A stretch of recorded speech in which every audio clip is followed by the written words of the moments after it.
Hi, my name is Dan Jensen. I am a compensation plan specialist, been in the industry about 30 years. I've worked with over 800 companies in my career.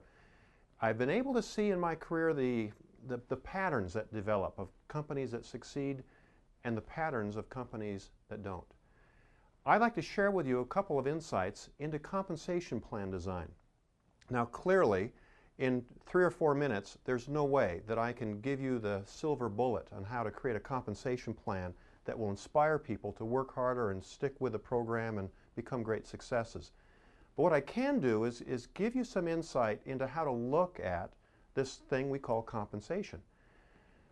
First and foremost, we need to understand what the role of a compensation plan is.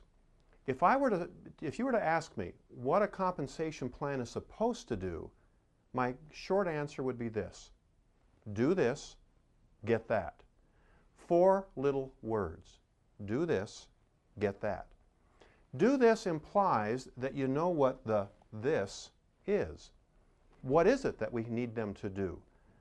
The get that implies that you figured out how to reward them for the do this part of the whole equation. I love simple formulas. Do this, get that. Now, a compensation plan is all about behavior. What behaviors really make up the do this part of the equation? And you're going to hear from my daughter, Andy Sherwood, and she's going to talk to you about these key behaviors in another little clip. But let me just address a couple of key things for you to recognize. First, there is a world of different types of direct selling companies out there. Some are very large, some are very small. But most of all, they all have a different approach in how they do direct selling or network marketing. You might find companies that, like Avon, that they give out catalogs every few weeks, and they're hoping that many people will buy their products from their catalogs. Some people will do party plan. A hostess will gather her friends at her home, and a distributor or consultant will come to that home and present or teach them about the products or whatever the services are that they sell. Party plan. And some are one-on-one. We often call them MLM or network marketing companies. These are companies that are counting on people to make a one-to-one connection with the products, the services, and the opportunities. How you develop your business model, whether it's one-on-one or party plan or catalog sales or a variety of others, will determine in large measure how you develop your compensation plan, because the compensation plan is all about do this, get that. And the kind of business you are determines what the do this really is. Now let's talk for just a moment about the 3 different types of consultants or distributors that you'll have in the field. The first we'll just call the distributor or consultant. The second we're going to call manager. The third we will call leader. The distributor is a person who comes into the business and usually they just want to earn a few $100s a month. They're not looking to drive a Lamborghini next year or buy a $700,000 home. They're looking for a very part-time income that they can get in their spare time. These people will usually work anywhere from less than an hour to maybe 4 or 5 hours a week. Very part-time people. I even call them sometime people. Distributors. Of all your distributors, the vast majority will never sponsor anybody. Sad but true. Your compensation plan has to respect the fact that most will not sponsor other people. The next role that I want to talk about is that of manager. A manager is a person who considers themselves a team leader, or they know that their responsibility is to look after and teach these distributors who come into their team, some of whom are personally sponsored by the manager, some are indirectly sponsored by others. But as these people come into the team, the manager looks at them and says, I am responsible to make sure that they are going to be successful. Not that the manager does it for them. No, in fact, that would be wrong. Instead, the manager takes the role to empower them to succeed, coaching them, teaching them, training them, and teaching them how to teach their people that they recruit how to succeed.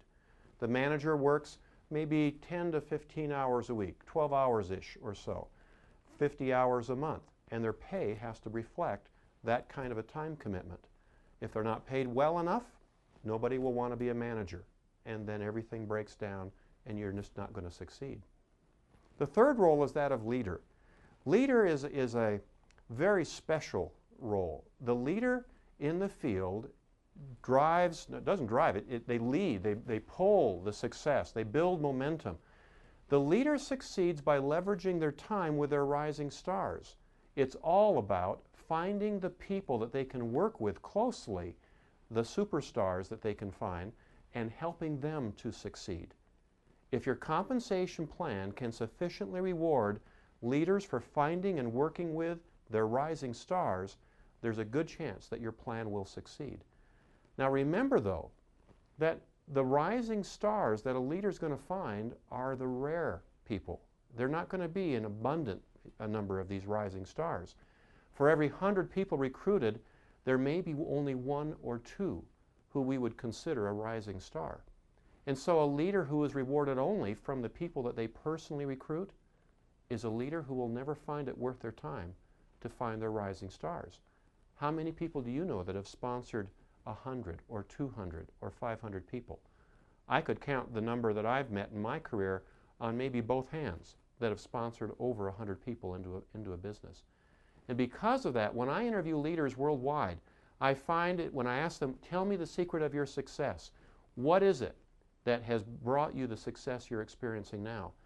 In some way or another, the answer always comes back, I leverage my time with my rising stars. And then I follow up with another question. How many of those rising stars did you personally recruit? The answer may surprise you.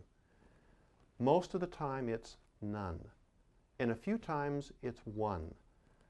The numbers that they recruit are very few who become rising stars, but it's the indirect recruits. I sponsor Sally, Sally sponsors Jane, Jane becomes a rising star, and she's the one I spend more time with. That's how it works out there, and your compensation plan has got to reflect that. Now remember, do this, get that. It's all about behavior. It's not about style or fad or what's hot or what's the buzz. It's not about doing the same thing that some other successful company has found. I have never found a company who copies a compensation plan and succeeds doing that. And usually it's an abject failure. On the other hand, what I have found is great successes. Companies that are doing over $1 billion in sales today because they found how to align all of the pieces of their business around the question, who are we and why are we here? Why are we in this business? And the alignment process, part of designing plans, part of designing training systems and strategies, recognition, all of those things must be in perfect alignment. I wish I could spend days with you sharing to you what I've learned in the industry out there. It's amazing how the patterns of success repeat themselves. Your key is to find those patterns, learn them, and use them yourself. I am so grateful that I'm part of this Launch Smart program. It's an amazing thing that helps new companies like yours to learn from the successes and failures of others. The people who are involved in Launch Smart are the best in the industry. These are people who have learned the patterns of success, and they've learned the tragedies of failure and what causes them. And they're very willing to share that knowledge and experience like I am. I wish you well. You're going to be great if you learn those patterns of success. Just constantly realize it's not what you know that gets you in the end, it's what you don't know. I'm Dan Jensen, Dan Jensen Consulting, and it's a privilege and opportunity to be part of Launch Smart.